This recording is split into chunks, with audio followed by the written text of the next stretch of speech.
Vamos falar um pouquinho sobre liberação sexual, sobre estabilidade nos relacionamentos e sobre a questão do ciúme. Isso daí envolve também um pouco aí a questão da promiscuidade. Tava vendo um vídeo do Platinho, acho que foi aquele lá que ele soltou a pergunta dizendo sobre se o casamento está morto, né?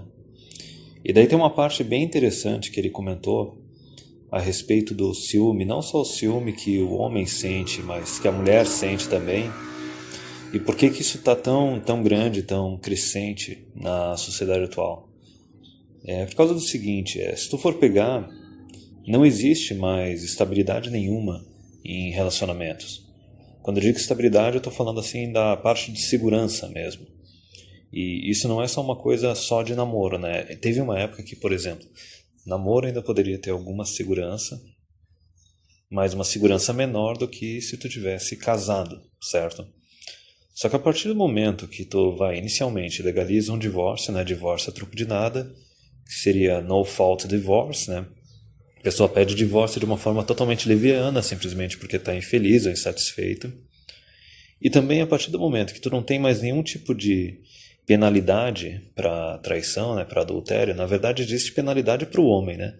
Porque se o homem trai, a mulher não gosta e pede divórcio, ele se ferra. Agora, se a mulher trai e ela pede o divórcio, ela ainda por cima é premiada, né? Então tem esses poréns aí. Então vamos lá. Por um lado, tu não tem segurança também, porque divórcio pode ser feito por qualquer razão, o casamento não significa mais nada. Só que por outro lado também, a parte da fidelidade também não tem mais garantia, não tem mais nenhuma segurança disso, né? O homem trai se ferra, a mulher trai ainda é premiada, e ainda a gente pode entrar também na questão ali da fraude de paternidade, que é uma coisa mais pesada ainda, né? Seria o caso da mulher não só trair, trazer aquele risco assim de engravidar de um outro homem assim para dentro da família, ainda pode trazer alguma DST, e também não existe nenhuma punição, nenhuma penalização. Mas vamos lá, eu citei isso tudo só para falar a respeito da falta de segurança dos relacionamentos, seja namoro, seja casamento, e daí o caos que é criado por causa disso. Que essa falta de segurança, a instabilidade, acaba deixando todo mundo meio louco da cabeça, não só ciumento, mas paranoico, desesperado e muitas vezes até violento. Então puxa um pouco assim a respeito, por exemplo, vamos falar primeiro a respeito assim das mulheres. Por que elas estão mais ariscas, mais paranoicas, né, mais desconfiadas de homens, e isso não é de hoje? Porque vamos lá, né? Que nem eu já falei já algumas vezes, né? Quem é que quis a liberação sexual? Quem é que quis a revolução sexual? A meu ver, inicialmente foi as mulheres. Porque, veja bem, elas que são mais jovens, assim, elas têm mais opções quando elas são mais jovens, então elas podem curtir mais. O homem ele já precisa de um status, recursos para atrair alguém e poder curtir, mesmo porque a consequência natural ali da revolução sexual, da liberação sexual, foi a regra 80-20, né? 80% das mulheres indo atrás de 20% dos homens. Só que assim, elas de certa forma exigiram assim essa liberação sexual, colocaram lenha na fogueira, só que daí depois elas não gostaram do resultado. Porque enquanto tu tá numa fase de relacionamento casual só curtindo, beleza? Mas é aquele momento que tu quer uma segurança maior, que tu quer uma estabilidade maior, certo? Então aí tu pode tirar a conclusão do porquê que a mulherada está mais histérica, porquê que a mulherada está mais arisca, e daí tem outra consequência aí no meio. Porque vamos lá, a partir do momento que assim elas não têm segurança, não têm estabilidade, elas são mais paranoicas que os homens, e daí elas querem controlar ou dominar os homens, qual é o mecanismo que está ali à disposição para ser utilizado para isso? Sufrágio universal, voto e governo. Então veja só como é que é a ligação ali quando tu pega a liberação sexual, esse caos, essa instabilidade que surge nos relacionamentos, e daí as mulheres querendo usar a força política delas para dominar os homens, criando um monte de lei feminista, que não está resolvendo o problema, né? Isso é uma coisa que eu já falo há mais de um ano, que é o seguinte, a mulherada acha que vai controlar e dominar os homens através dessas leis feministas, só que na verdade elas estão só afastando assim os homens melhorzinhos, assim, os mais honestos, os mais responsáveis. Os que querem saber só da putaria, que não estão nem aí para ninguém, eles vão continuar fazendo o que eles querem fazer e dane-se. Especialmente se eles tiverem dinheiro e recursos para depois pagar, né, os custos do sindicato que a gente já conhece, né? O sindicato bucetal. Mas aí, pega só isso então. Elas ficam insatisfeitas, ficam paranoicas porque exigiram algo que daí no final não deu o resultado que elas queriam. E daí tem aquela questão da insegurança, tentam usar poder político para dominar os homens e vão ficando cada vez mais histéricas, cada vez mais ariscas, cada vez mais difíceis de lidar. Só que daí tem outra questão também, o homem também. O homem, a partir do momento que ele não tem garantias ou proteções nos relacionamentos, ou ele vai valorizar eles pouquíssimo, que seria o caso assim de homens que só namoram, só têm relacionamentos casuais, né, não sérios, ou até aqueles que não têm disposição para ficar tendo relacionamento casual e tinham alguma expectativa de casar, ter filhos, que é ter algo mais sério, eles vão simplesmente desistir do jogo, abandonar, certo? Só que daí tem uma outra questão também, que são aqueles caras os mais ignorantes, que não acompanham lei, não acompanham notícia, e vão simplesmente seguindo o instinto deles.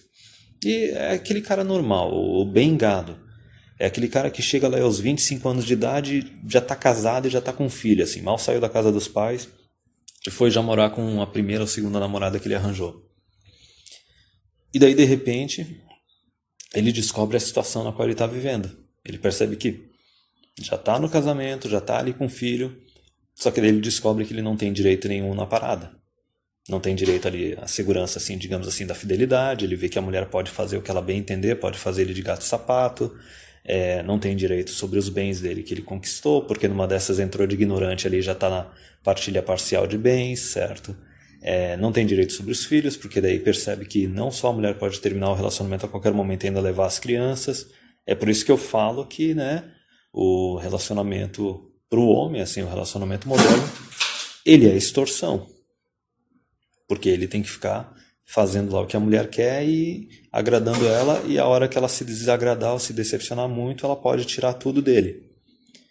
Então veja bem, tu tem toda aquela questão ali da promiscuidade, da liberação sexual, tu tem toda aquela parte do enfraquecimento dos relacionamentos de namoro e casamento, certo? Aí tu tem toda aquela insegurança que foi através dessas brechas aí de normalização de traição, de adultério, flexibilização ali do divórcio, certo? Ainda com aquelas leis assim feministas sendo jogadas em cima. Então tu vê dos dois lados uma paranoia absurda, entendeu? Eu acho que as mulheres elas começam a ficar mais histéricas e mais ariscas, né? E o homem ele acaba ficando mais assim desiludido, talvez até mais nihilista, certo? E o pessoal que é pego bem no meio desse, digamos assim, vamos chamar de um tiroteio total, isso daí, é o pessoal que começa a ficar mais desesperado e começa a fazer mais loucura. Então, de certa forma, essa promiscuidade, essa liberação do mercado sexual, consequentemente com o enfraquecimento da instituição do casamento e ainda jogando mais um monte de lei feminista querendo escravizar os homens, tu consegue ver que isso daí basicamente é o cenário perfeito para uma quantidade absurda de quebra-pau. Então tudo bem, a gente pode ver esse pessoal desesperado, tanto homem quanto mulher, fazendo umas loucuras, fazendo uns absurdos, né? Não vou nem descrever aqui porque daí ferrou com esse vídeo, né? Mas a gente sabe de que a gente está falando, desses casos pesados que ficam passando na TV. Então, por mais assim que até a gente sabe que a mídia fica só jogando lenha na fogueira para tentar cumprir uma agenda que a gente já conhece, colocando 24 horas por dia, 7 dias por semana esses casos, sempre colocando o lado da mulher mais como lado de vítima, mas se tu tira parte do teu tempo para fazer pesquisa assim desses casos de violência doméstica e até alguns bem graves assim que acabam dando em óbitos, tu consegue ver que até mulher também. Tem muito caso aí de mulher que está dando fim não só no cônjuge, mas está dando fim nos filhos às vezes. Está dando fim no filho ou nos filhos para tentar atingir o cônjuge, se vingar dele de alguma forma. Então esse cenário dessa desgraça aí, desse quebra-pau que está rolando todo, é simplesmente por causa do enfraquecimento da instituição do casamento. É como se, não sei, talvez se uma boa parte da população não fosse capaz de operar de uma forma saudável, ou de uma forma boa para si mesmo, num mercado sexual totalmente liberado. É como se a maior parte da massa precisasse daquela segurança, precisasse daquela estabilidade, mesmo que fosse meio forçada, porque se for deixar para eles cuidarem de si mesmos e tentarem ser responsáveis, não vão ser responsáveis e vão acabar não só prejudicando a si mesmos, como também, consequentemente, prejudicando a sociedade como um todo.